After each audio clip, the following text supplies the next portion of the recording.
entraîner la force intérieure et la volonté.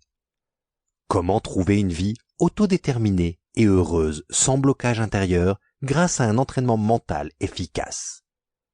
Écrit par Cornelius Berger. Lu par Thibaut Auer. Ce qui vous attend dans ce livre. Certaines personnes ont un plan précis pour atteindre leurs objectifs de manière cohérente et ne laissent planer aucun doute sur leur capacité à y parvenir. Rien ne les arrête, ni les revers imprévus, ni les autres obstacles. Ils trouvent une solution à chaque problème et grandissent en relevant les défis qui se présentent à eux.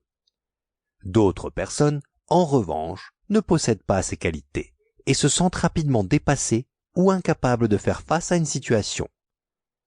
Maintenant, quelle est la différence entre eux? La réponse est la force mentale.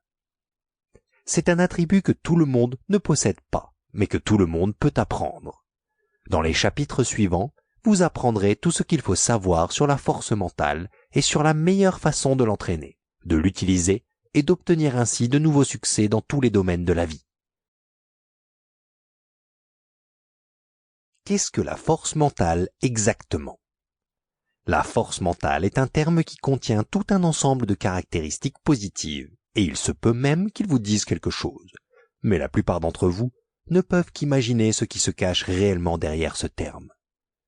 Commençons par répondre à la question suivante. Qu'est-ce que la force mentale? Sa définition est relativement simple. La force mentale est une capacité qui vous aide à atteindre un niveau de performance optimal et à prendre des décisions efficaces, quelles que soient les influences auxquelles vous êtes confrontés. Lorsque vous faites face à des situations difficiles ou stressantes, la force mentale vous permet d'être plus détendu et plus confiant.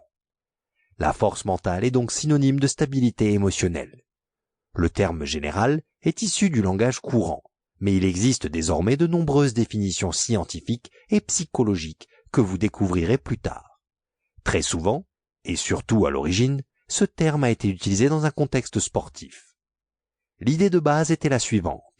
Les athlètes de tout type qui possèdent une force mentale ont un grand avantage sur leur adversaire dans la compétition.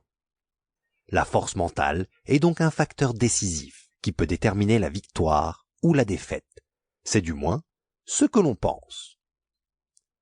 Qu'est-ce qui la caractérise? Vous vous demandez certainement ce qui caractérise cette force mentale pour qu'elle soit vraiment reconnue comme telle. Des chercheurs ont mené une enquête approfondie auprès d'athlètes et sont tombés d'accord sur le fait qu'une caractéristique Sample complete. Ready to continue?